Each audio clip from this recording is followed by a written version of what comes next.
If you step into this house, you may never come out. For 17 years, that abandoned house has witnessed countless horrifying events that no one dares to speak of. Unidentified footsteps echo through the pitch-dark hallways, shadows slip past the windows at night, and whispers from locked rooms send chills down your spine. The family who once lived here vanished mysteriously, leaving behind only bloodstains, scattered toys, and the feeling that something is watching your every move. The villagers all warned you, yet curiosity beckons. Would you dare to step inside and witness the terrifying truth hidden behind these decaying walls? Or will you become part of the mystery that the house has harbored for 17 years? I never thought that a part-time job could turn me into a witness to phenomena that science cannot explain. When I received the offer to take care of a 9-year-old boy in a remote, old house, I simply thought, just an abandoned house, some children's toys, a normal babysitting job. But from the very first moment I stepped over the threshold, I realized I was completely wrong. The house stood silently among dense trees, as if hiding from the world. The old walls were cracked, the paint peeling in patches, and the windows were obscured by tattered curtains. The interior was dark, with weak sunlight filtering through gaps, casting strange shadows on the floor. The smell of mold mixed with old smoke and the scent of earth made me nauseous. I heard the wind whistling through the cracks, but at the same time, there were other sounds, sighs, murmurs, and occasionally solitary footsteps echoing from the hallway above. I told myself, it's just my imagination. But then the boy appeared, and I knew things wouldn't be that simple. He looked at me with jet black eyes, a gaze both curious and wary. "Are you new here?" he asked. His voice soft, yet strangely knowing, as if he had expected me. I nodded, trying to appear friendly, but as I looked around the room, I noticed strange traces on the floor. Dried blood, torn paper scattered about, and toys arranged in disarray. A shiver ran down my spine. No one in the neighborhood had dared enter this house for a long time, and now I understood why. The first few days passed under constant tension. The boy often spoke of ghosts appearing at night, footsteps echoing from the upstairs hallway, doors opening and closing on their own. I wasn't sure if he imagined it, but I myself witnessed strange phenomena. A white shadow darting past the window, whispers in an unknown language, and the feeling of being watched at every step. During the day, the house seemed normal, but at night, it transformed into a living entity, breathing and observing every movement. One day, while tidying the living room, I noticed a footprint in the dusty floor. It didn't resemble a normal human foot, small, slender, yet oddly shaped, as if belonging to some otherworldly creature. I followed the footprint down a dark hallway, where the cracked wall let in slivers of light, creating flickering, ghostly shadows. Then I heard laughter, not the boys, but hoarse, sinister laughter, echoing from above. My heart raced, but curiosity overcame fear. I climbed the stairs, and in that moment, my gaze fell upon a locked room, its door ajar, the inside pitch dark, yet I could sense a strong supernatural presence stirring. That night, as the boy slept, I heard solitary footsteps pacing the hallway, doors banging against walls, and a cold gust of wind sweeping through the bedroom. I tried to remain calm, but my body shook and my heart pounded. I remembered the warning from the boy's teacher. This house is not for the faint-hearted. It can trap and haunt anyone who enters. I closed my eyes, telling myself I would stay only a short time. But instinct told me that once you step into this house, you are no longer yourself.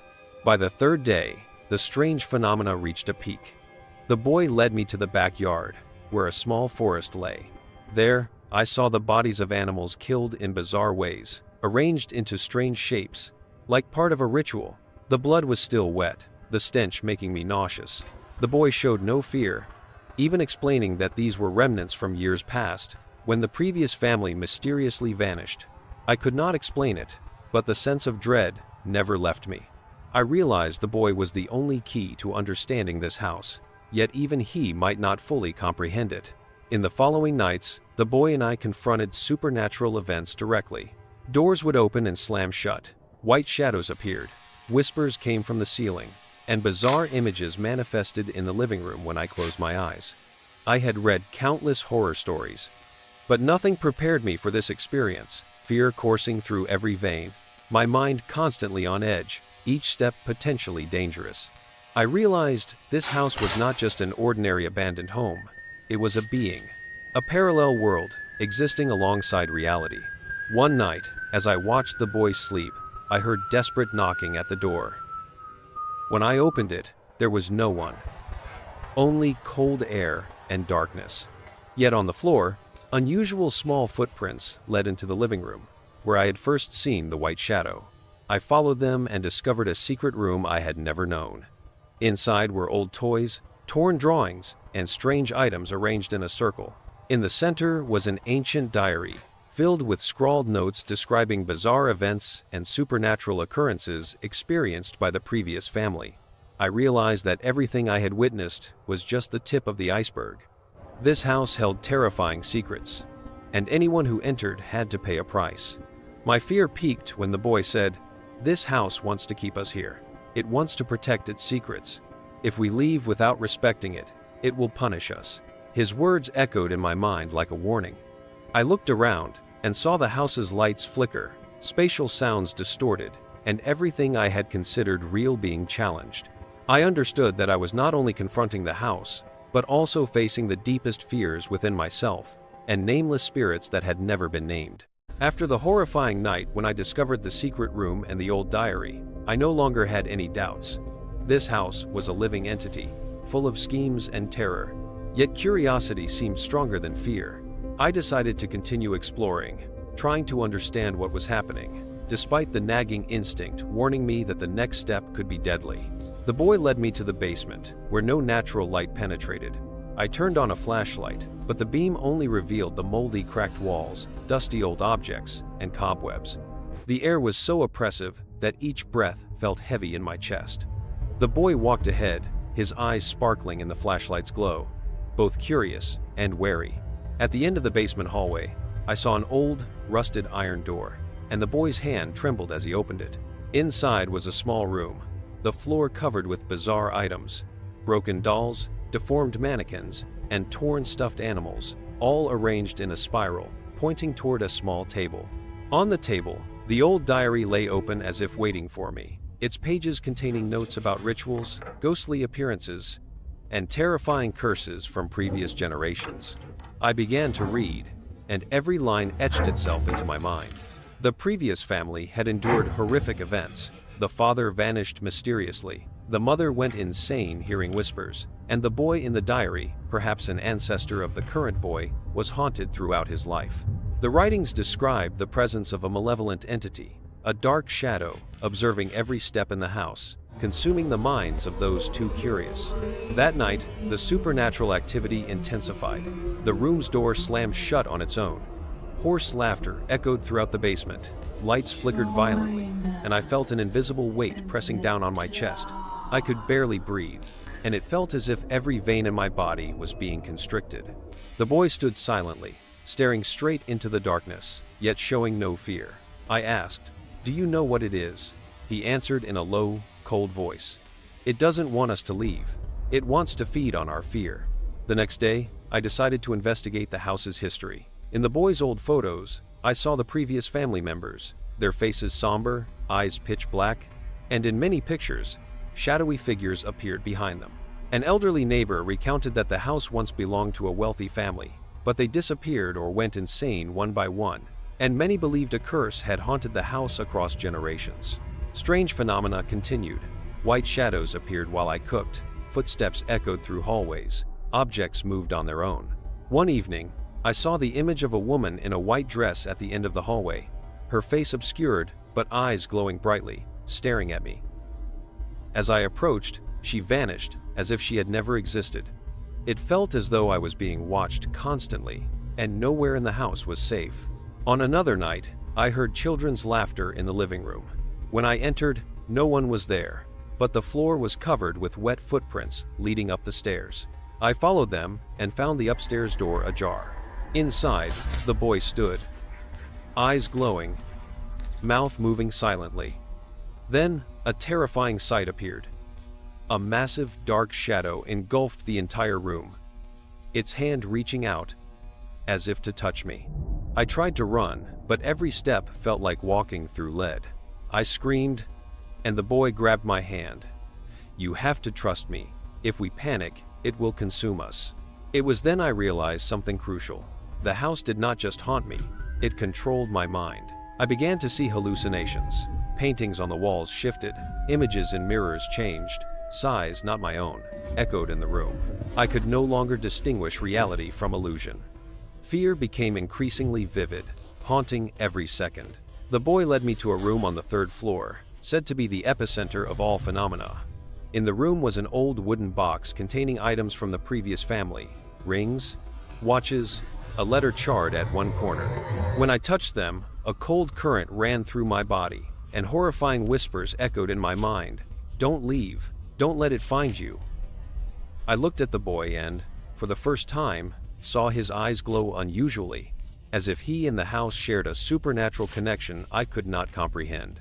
In the following days, I began to realize that the supernatural events were not just temporary fears. The house seemed to absorb negative energy, turning fear into its own power.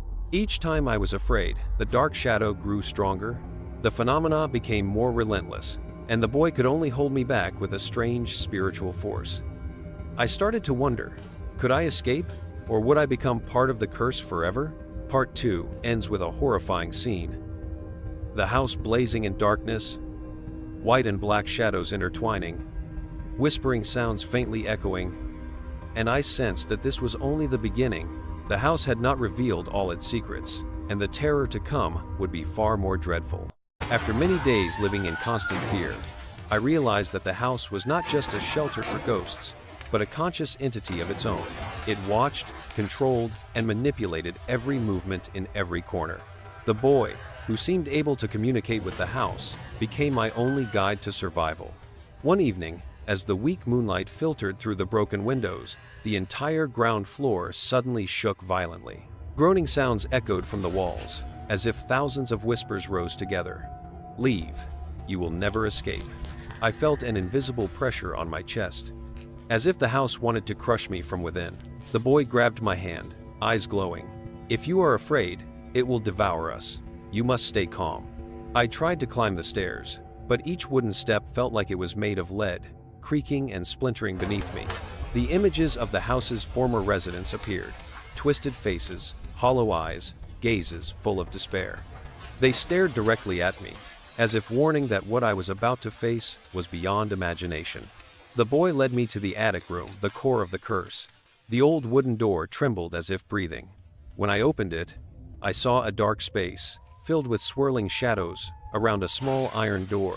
Groans, hoarse laughter, and children's cries mixed together, making my head feel like it was about to explode. The boy whispered, "Inside is the final secret. If you are not prepared, you will not survive." I nodded, my heart racing and sweat pouring, yet determination had taken hold. As I stepped through the iron door, a horrifying sight appeared. At the center of the room was an old wooden table, upon which lay strange objects, mannequins, deformed dolls, and a partially burned diary. But the most terrifying presence was a colossal, shadowy entity, seemingly absorbing all the surrounding light. It turned to look at me faceless, just a chilling void, and whispers echoed in my mind. "You have come, now you will stay forever." The boy stood before me, raising his hand as if to protect me. "It doesn't want us to leave, but if you have courage, we can break the curse." I trembled but understood this was the only chance. I reached out and touched the diary on the table. Immediately, the dark shadow shrank violently, emitting a roar as if it wanted to consume me. The boy shouted, "Breathe. Don't let fear take over." I focused and read aloud the final lines in the diary. The words of protection against the ghost. "The shadow lives on fear. Light and faith will banish the darkness." Instantly, the light from my flashlight blazed, piercing the shadow. The entity convulsed, emitting chaotic sounds, and gradually vanished. The house began to shake violently. Walls cracked, screams echoed everywhere. The boy and I ran from the attic, the stairs trembling beneath each step, but every move led us toward the front door. When we stepped outside into the yard, I looked back and saw the house as if it was withdrawing its soul from the ground. The door slammed shut, and everything returned to silence. After that event, the house still stood, but there were no more dark shadows or groaning sounds. The boy said, It hasn't disappeared completely. It still exists, but no longer has power. Only those who are overly curious will awaken it. I sighed in relief, yet knew this experience would haunt me forever.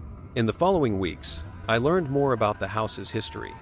Locals said that it had been the site of occult rituals, and previous families had either disappeared or gone insane.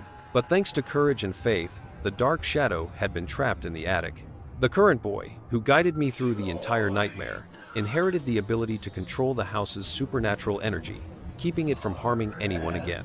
Part 3 ends with the scene of me leaving the house, looking at the boy standing on the steps, eyes shining and a faint smile on his lips. I knew that although the dark shadow had been sealed, the house still held countless mysteries, and perhaps it would always be a place where the overly curious could not escape its trials. After everything that happened in the deadly house, I realized that this experience was not only a life or death challenge, but also a lesson about fear and courage. The house, though now silent again, remains a conscious entity, reflecting the deepest fears of humans. The boy, who guided me through the nightmare, is proof that intelligence and courage can overcome darkness, no matter how powerful it is. The messages from the dark shadow, the strange footprints, and the supernatural phenomena serve as reminders that not every mystery can be explained, but we can learn to live alongside them. Reflections. Extreme fear can make a person either weak or unleash hidden strength. Sometimes, facing fear directly and holding on to faith is the only way to escape the darkness. The house is not just a repository for spirits, it is also a test of human bravery and imagination. Do you dare step into a haunted house where fear becomes reality? If it were you, what would you do to survive?